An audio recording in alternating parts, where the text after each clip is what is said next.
Paul Jackson Jr. in 3 words. A triple threat. The best one. He the man. He the man.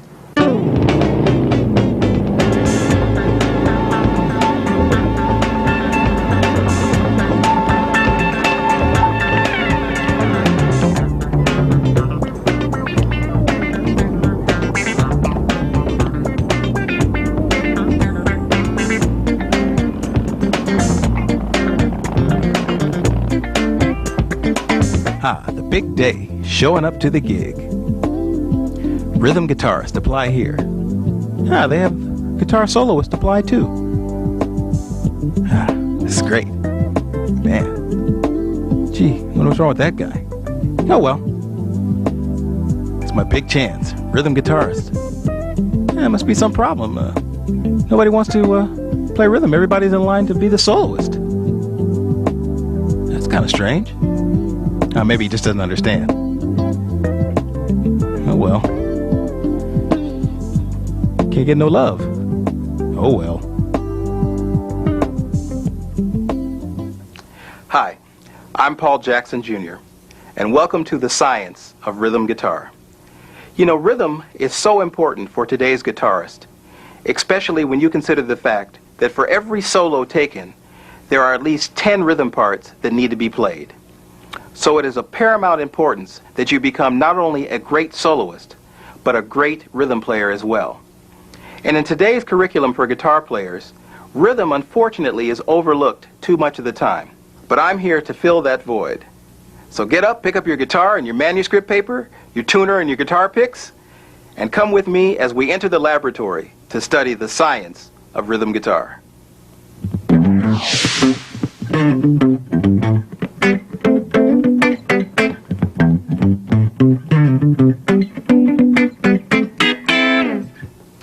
Technique. Now let's talk about technique for a minute. Technique is equally as important with rhythm playing as it is with every other type of guitar playing, be it single string soloing or any type of melodic playing or classical music. So we need to build our technique for good solid rhythm playing as well as for all other types of guitar playing. First thing we should do though is tune up, okay? I'm going to give you my A and you tune your guitar accordingly and we can all be in sync here, okay?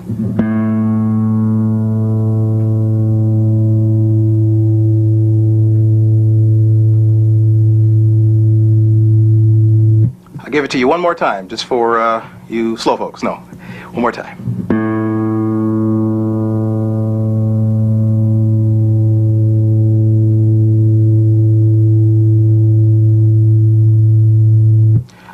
One of the things that I recommend for building good technique is not using strings that are too light.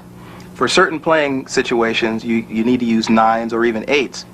But for building really solid technique, I recommend using at least a 10 or 11, being like a 10 through 46 set or 11 through like 49 or 52, which is what I'm using on this guitar today. Just for the standpoint of building good hand strength.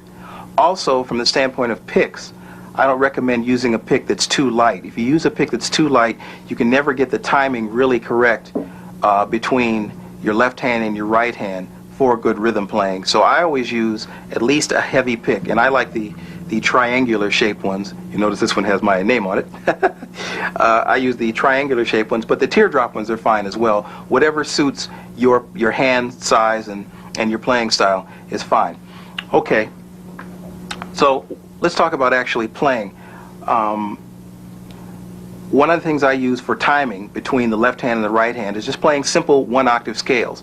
It's a method that I learned in school called the 3-on-a-string method, and what it is playing 1-octave major scales within a 6-fret range. And I'll play a little of it slowly for you so you can get a feed on actually what it looks like.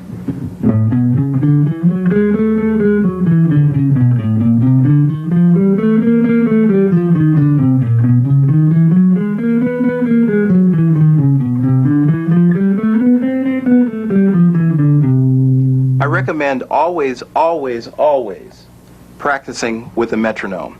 A metronome does several things for you.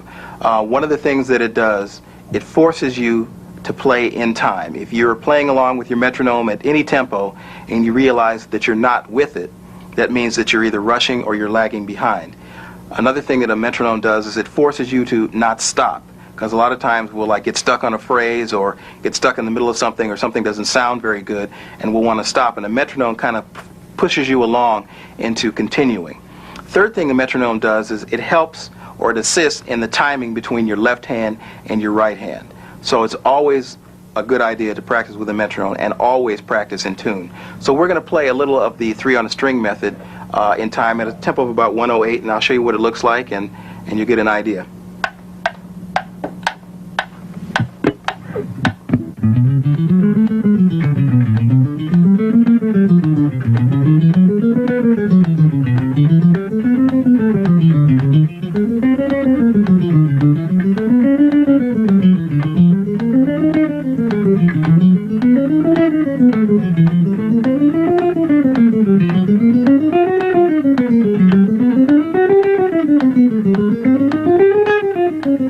Another thing that's very good to practice is what I call the first fret hand buster.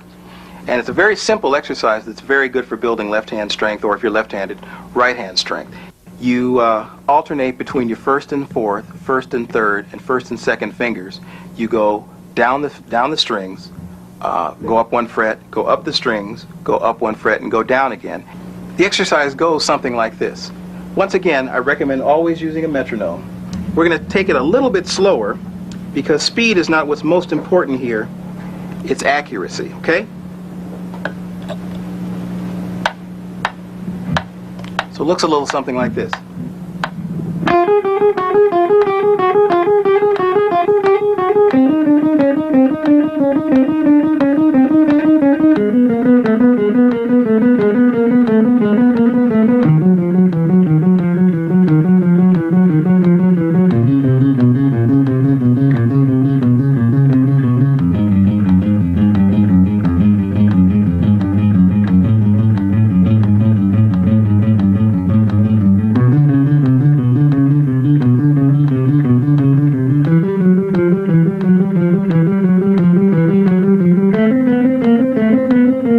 Another technique that's very, very important in good solid rhythm playing is muting.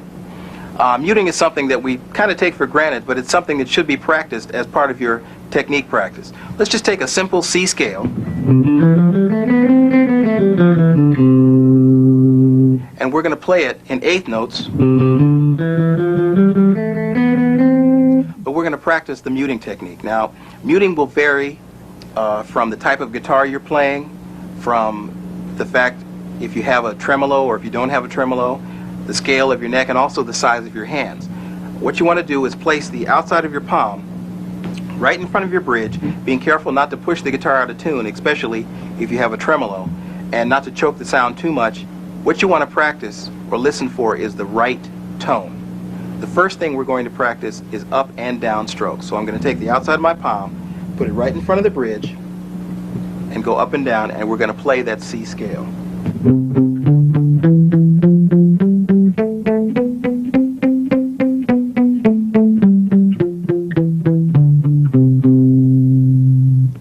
Once again, a little bit slower.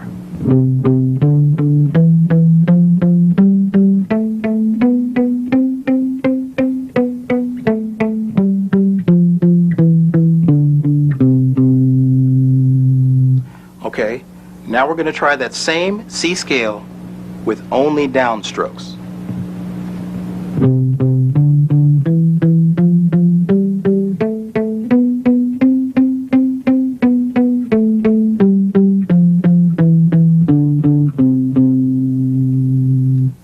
You'll notice a subtle difference between the up and down strokes versus just the down strokes.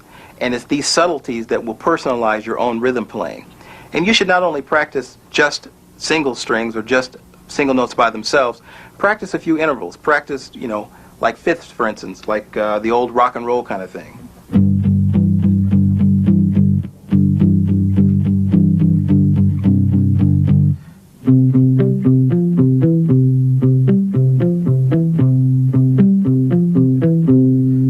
You can practice arpeggios, muting arpeggios.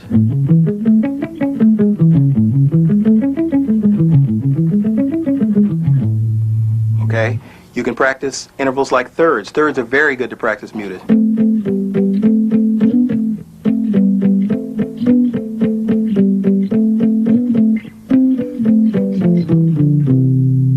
And just, make up exercises for yourself to personalize the muting technique. But it's something that should be practiced.